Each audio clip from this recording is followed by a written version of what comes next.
Blog Talk Radio.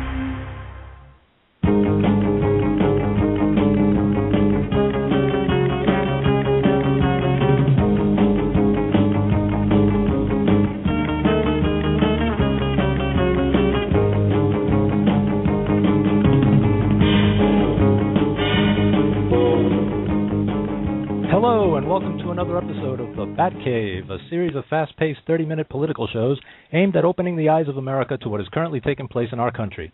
I'm your host, Batmobile, and our guest today will be former Nevada State Assemblywoman and the 2010 Nevada Republican candidate who challenged Senate Majority Leader Harry Reid for the U.S. Senate, and also the author of her new book, Reid and Angle, One Woman's Journey to Reclaim the Constitution, Ms. Sharron Angle. Welcome to the show, Sharron. It's nice to meet you. Thank you so much, Batmobile. I'm glad to be with you. Excellent. Now, Sharron, can you tell us a little about your background as far as when you were a child and the family environment that you grew up with? I would say that I'm a middle-class American. My father and mother met right after World War II. My dad is a Navy veteran, and he was a farmer from Northern California, but after the Korean War, he served in both wars, World War II and Korea, and after the Korean War, he bought a little motel in South Reno. It was our family business, and because it was a small business, my brothers and I actually worked in the motel. My brother and I can make beds in a minute and a half together. If I have to do it by myself, I can make one in 3 minutes. We worked with our parents all the time we were growing up in that small business. I went to college at University of Nevada, Reno, and got my degree in fine arts. I'm a oil painter. And excellent. And then I went into teaching after that. So that's pretty much my background. Okay, so how and when did you get involved with politics? Not until the government began to intrude on my family. My son failed kindergarten, and so being a mother who is responsive to her children and not wanting to have a 6-year-old drop out, which was what was happening, he felt really bad about school. He didn't want to go to school, and the kids were actually beating up on him for failing his kindergarten year, so I wanted to homeschool him. And a judge told me that although it wasn't the law in Nevada, the law should say that you can't homeschool in Nevada unless you live more than 50 miles away from the nearest school. And so he kept me from homeschooling my child, and I felt that that was an intrusion of government into my life. And at that point, I decided I had to do more than vote. Well, you did the right thing. I think more people should be homeschooling today because of, as we're seeing right now, the public school system is just failing us. So you did the right thing. Well, it is an alternative. Parents need to know what their alternatives are because, our children are not little cookies. And unfortunately, the public school system often treats them as if they were, and they have a cookie-cutter education instead of treating them as individuals with individual needs. And that's why education needs to be as close to the local level as possible, and parents need to know what all their alternatives and choices are and have access to those choices no matter how economically prosperous they are, because we know that even children who come from lower economic situations need to have good education, probably more than more prosperous children do. So those choices need to be available to every American family. Absolutely. I mean, they are the future of our country. So can you tell us how you wound up being Assemblywoman? How did you run for the office? Well, first of all, I ran for a school board position. I think that everybody should have a taste of local government. That's really representative government at its very best. And I served on the school board for a term. We moved into Reno, and at that point I volunteered in a state senator's office. And at the end of that cycle, he said, you need to run for the legislature. Right. My assemblywoman retired, and it was an open seat. I ran, and I won, and I served 4 terms then in the Nevada State Legislature as an assemblywoman. Excellent. So let's move forward to the 2010 Senate elections in Nevada. I mean, I'd personally like to say that from everything that I've read and I've heard, I still don't believe for 1 second that election was either fair nor should it have been valid. How did you go up from being as high as 6 or 7 points in the polls the day before the election to losing it the next day? I mean, I've heard all sorts of possible tampering took place in that election, such as people going to the polls, voting for you, and seeing Harry Reid's name register on the machines. And even SEIU union thugs going door-to-door threatening misinformed voters that if they didn't vote for Harry Reid, they'd be fired from their jobs. I mean, what's your take on all this, Ms. Angle? You have asked the question that so many Americans have asked, and I'm clarifying that by saying this has been a national question.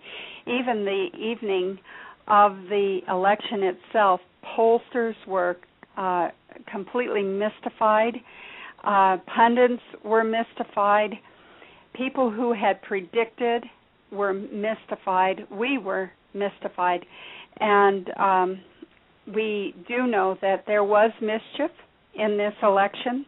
Right. The unfortunate part of what occurs with elections is unless you can find exact names of people who shouldn't have voted who did vote and come up with the right amount to change the outcome of the election, it's not even worth it to challenge the election, because if you can't change the outcome, then you have no recourse. And in Nevada law, it says if you can come up with, in this case, it would have been 20,000 names of people who shouldn't have voted, right, then it would have changed the election outcome, and at that point we would have gotten a new election.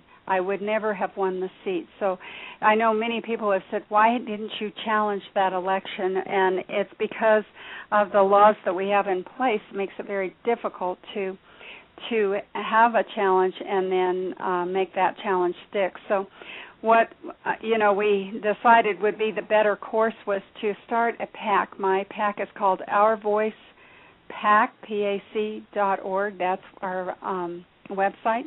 Okay. And one of our missions is to have election integrity, to expose what has gone on, not just in Nevada, but nationwide, to cause people to have a degree of disbelief and cynicism about whether their vote even counts.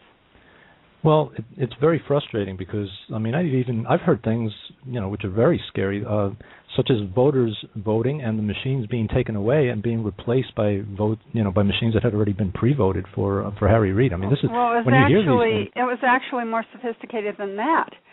We have here in Nevada, we have Sequoia voting machines, which incidentally are made in Venezuela. That should give you a little clue. But we have a smart card, they call it. You get the smart card from the election board. You slip it into the election machine, and up pops your ballot, which you then touch screen with your vote. When people were inserting their smart cards in 4 counties, right, they were coming up pre-punched, pre-marked for Harry Reid. It had already voted. The machine had voted for Harry Reid. Well, see, that's the part that bothers me. How can somebody, if something like that happens, why can't they say, well, that was not a valid vote, let's go back and do it right? Well, and that's what people did. They had to challenge it right at that point and say, wait a second, that's not a valid vote. And so they were saying, well, we'll reprogram these machines. And we had stories of people that had their machine reprogrammed up to 4 times, and they weren't even sure then that their vote had been changed or counted, had been changed to the correct vote. It's one of those things, though, like I said, unless you can prove a certain number of those, and at this point it was 20,000 of those, and that's why it's just very difficult to prove mischief after it happens. You really need to go in and make laws that correct the situation so that it can't happen. And one of the ways to do that would be not to have these touchscreen computerized voting machines, because they are very susceptible to hacking and mischief. In fact, there's YouTubes out there that were done years ago on how to hack these machines.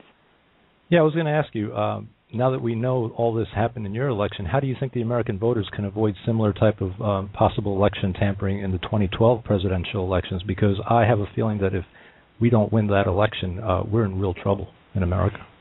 I think that what we're seeing across the nation is a desire by the people and a definite urgency about this next election. So you're reading the pulse of the people exactly right. There are solutions. There are things that we can do, but as our founder said, that the price of freedom is constant vigilance. So right.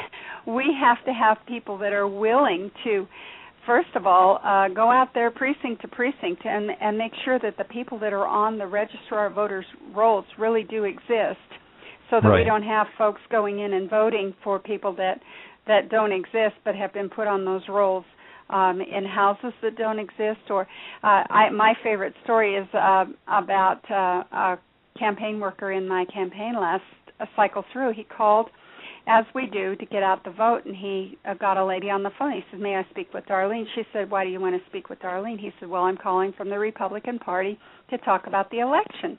She said, "Do you know that you've called a Democrat household?" And he said, "Yes, I know, but Darlene is registered Republican." She said, "Do you know that Darlene is only 11 years old?" And he said, "Ma'am, do you know that Darlene has voted in the last 2 presidential elections?" Oh my God. Those are the kinds of things that we need people to go at. If we had been able to go door to door before the election, we would have found Darlene because she was on the rolls, and we could have asked the question then of her mother. And really, this is even a deeper, if you think about it, this is a deeper crime because someone has actually stolen a child's identity, in this case that I just related to you. So we know that those things were happening, and as I said, it's going to take people who really are serious about doing something, constantly vigilant. Get to your Republican party and say, "I'm ready to go door to door in my neighborhood and make sure that everyone there should be voting." And that, of course, would include people who are citizens.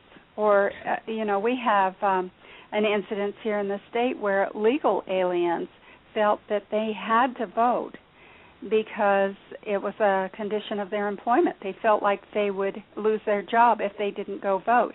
And many of them, legal aliens, people with green cards, didn't realize that because they're not citizens, they're not allowed to vote, so they were registered to vote, and they voted. I can't believe that. That's just, when you think about that, that's why we should have a national ID card as a voter card. That way we know the right people would vote. We actually do have ID cards. You and I both have an ID card to get on the airplane. Right. And that's good enough, really, to go to the polls. But we just need laws that say when you do go to the polls, you need to present an ID, just like you do to get on an airplane. The second thing that needs to be in place is when you go down to your Department of Motor Vehicles or wherever you register to vote, they need to ask you for your proof of citizenship at that point, so that Absolutely. On your ID it says what your status is as far as citizenship in the United States. So those are things that we could put in place in the law that would actually secure our vote. And I think many of the voters need to be educated. They should realize that you cannot be bullied into voting for somebody and that they're not going to find out who you voted for. That they should never take that as a threat.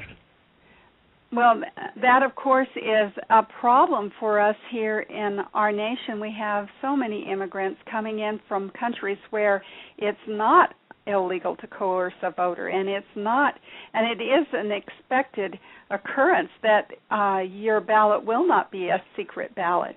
So Wow. They're used to a culture where those things do occur, and if they're told that they have to vote and that someone could know how they voted, especially if you're getting on a bus and they hand you a ballot and they say you're going to vote this way, which is exactly how it happened here in Nevada.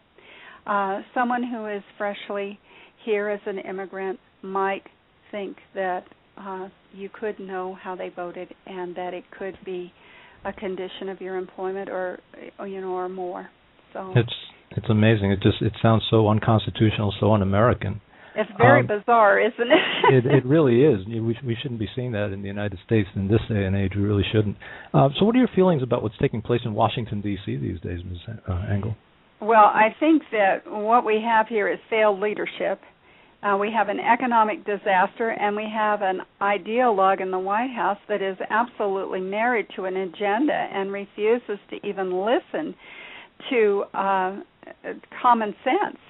The victories in Wisconsin should be a clear sign to every state in this United States that when you get good fiscal policy and you begin to address some of the problems that have caused this economic collapse, that when you do that, your economy begins to prosper once more, and you find money that you didn't even think you had. I mean, certainly when they were able to go out on the open market and bid for their insurance, they were able to hire more teachers. It was totally a union monopoly and a union bit of thuggery that was going on there, and they addressed it, and now they have prosperity.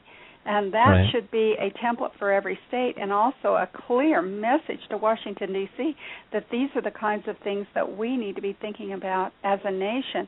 What makes an economy prosper is truly lower taxes, less government regulation, stop the spending, cut cap and balance. Perfect example of a solution that was left on the table. So what do you think we could do? Because I guarantee you that most of the people who are in the know of what's taking place in America are very frustrated. It feels like we've been ignored by Washington for the past 2.5 years. What do we do about it? Well, first of all, they're listening to our voice, truly, and that's why I named my PAC Our Voice PAC, was because we do need a voice, and we need to use that voice, and they are listening. We have had an impact so much so that they've been disparaging us in the last few days. I'm sure you've been watching Maxine Waters and her rhetoric, and Congressman Wilson and her rhetoric as well, and even from our side, the Wall Street Journal and Senator McCain calling us hobbits. I had to call them on that. Yeah, well, that's what we realize. Are they really for the conservative way of life when they're basically siding with the far left, which it's starting to look to me, Ms. Angle, like these people in the Maxine Waters and Charlie Rangel, these people are just basically siding with the communists or the socialists. So how can we actually tell the people that are on our side, look, go towards the conservative and stay away from being a rhino, because that's not in the best interest of this country. Well, and that's where we kind of started this conversation with the idea that we need to be involved and vigilant. We need to be precinct workers and truing up our vote, making sure that our vote counts, because our vote is our voice. And that's how we convince them. If they know that they're going to lose that next election, if they don't listen to us, they begin to wonder about what's going to happen to their future if they don't look after our future and the children of and the future of our children. So that's really what we're doing here. And I'm so excited to see so many conservative candidates now throwing their hat in the ring for president. This is astonishing, and we, as the Main Street movement that they're calling the Tea Party or Hobbits or whatever they're calling us, that we, as that movement, are having an impact on the political landscape here in America. And it's because our voice is counting at the ballot box, and we just need to make sure that it's a secure voice, and that's why each one of us has to be constantly vigilant. First of all, we got to get out there and vote. Secondly, we have to know that it's going to take more than just our vote. Just like what happened to me, I knew I had to do more than vote if I was going to get government to listen to the needs of my family. And we have to that's protect what we that need vote. to do. And we have to protect that vote by making sure that everybody, we station people to count the votes and make sure that we're there represented, because it seems to me like we haven't been represented in the recent past. Well, and people need to be poll watching, on the day of the elections, and if you have early voting in your state, we need to be at those polling places making sure that people aren't that they're presenting the proper documentation, and that we're watching to see if mischief is afoot here. So those are things that we can do. We need to get involved where we fit ideologically. I'm not a Republican because I agree with all the Republican politicians. I'm a Republican because their platform is constitutional. Absolutely. Well, it used to be because now we're seeing so many rhinos, and we wonder, are they still for the Constitution? Well, the platform is. The politician may not be. And that's what I'm saying to people is we need to make our voice heard in party politics as well, and push this party back to its platform and make its representatives represent that platform and vote for that platform, or they don't need to be our representatives. We need to get someone else. And that, once more, it just says that we have to be more involved than just going to vote. We have to be playing our part in keeping the freedom here and Absolutely. our liberties. Absolutely, I agree. Now tell us a little about your new book, Reid and Assemblywoman, One Woman's Journey to Reclaim the Constitution, and where we can purchase it. Many people asked after this last cycle through, because of the caricature that Harry Reid painted of me, who is the real Sharron Angle? So I wrote this book, Reid and Angle, to really talk about my values, my principles, where I came from, many of the things that you and I have discussed here on your program today. And it's available at my website, ourvoicepac.org. That's ourvoicepac.org, or SharronAngle.com. And SharronAngle.com is spelled Sharon with two R's and angle like a triangle, SharronAngle.com, both of those places. It can be purchased there. I've got a special for those who want to have a personally signed one. It's a donation of a little more, and that's what I'm asking for. Is not for people to buy the book, but to donate so that we have a voice, and that they will help me have that voice. Like I said, our mission is, first of all, to make sure that Harry Reid is no longer the leader of the Senate by changing some blue Senate seats to red Senate seats. Yes. And our second mission is election integrity, making sure that we expose what is going on in elections, and that we provide solutions for securing the vote. So those are the two missions of our Voice PAC, and like I said, the book is free for a donation to the PAC of $15 or more, and I guess I should say $20 or more if you're ordering it from me, because of the postage and handling that goes with that. So the basic price of the book is $14.99, and then we charge a little bit for postage and handling. Excellent. You want to tell us a little of what the book covers as far as your life? Does it get into the elections of last year and beyond, or what does it cover? Yes, it does. I of course talk about where I came from, which is where we started this program, right? And I use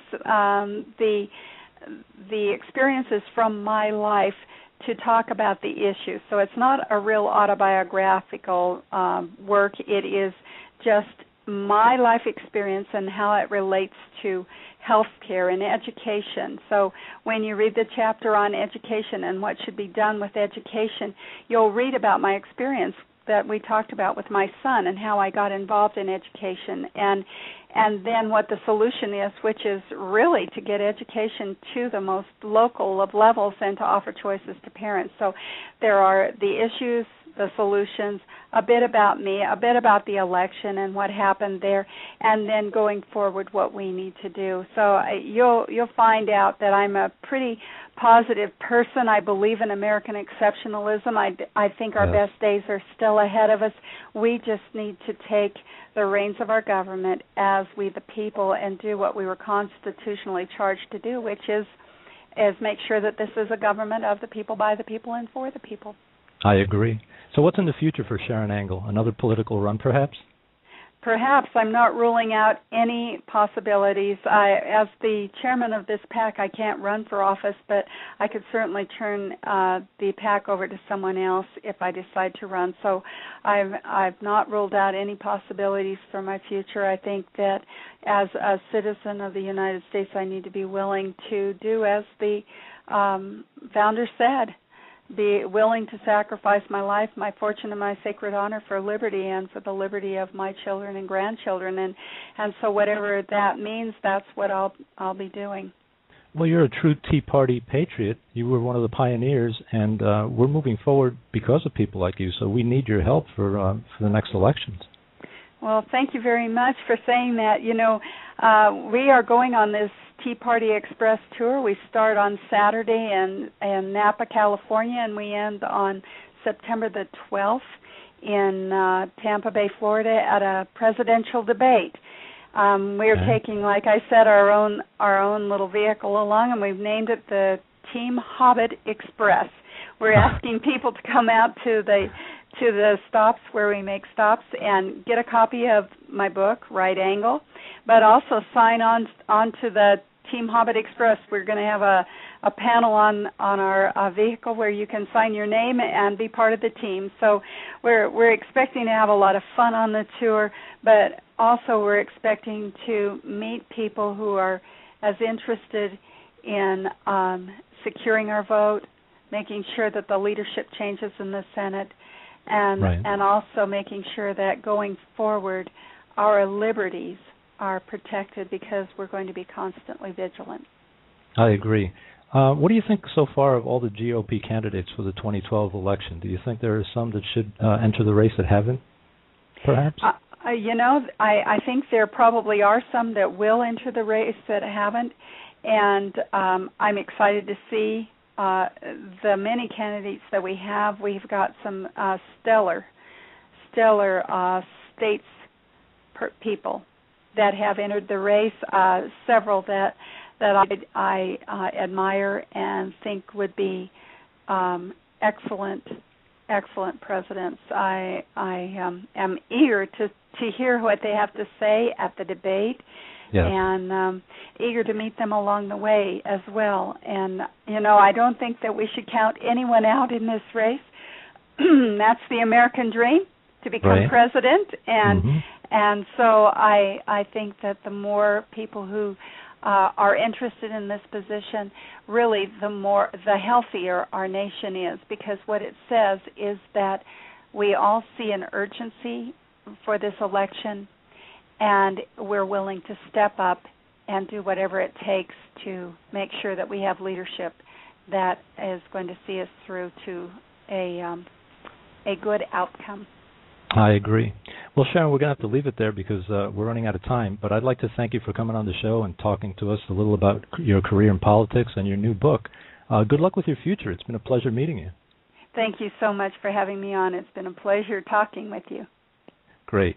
The name of the book is Right Angle, One Woman's Journey to Reclaim the Constitution, and it's available on Sharron Angle's site at www.sharronangle.com or by clicking on the link right here on our Blog Talk Radio show page.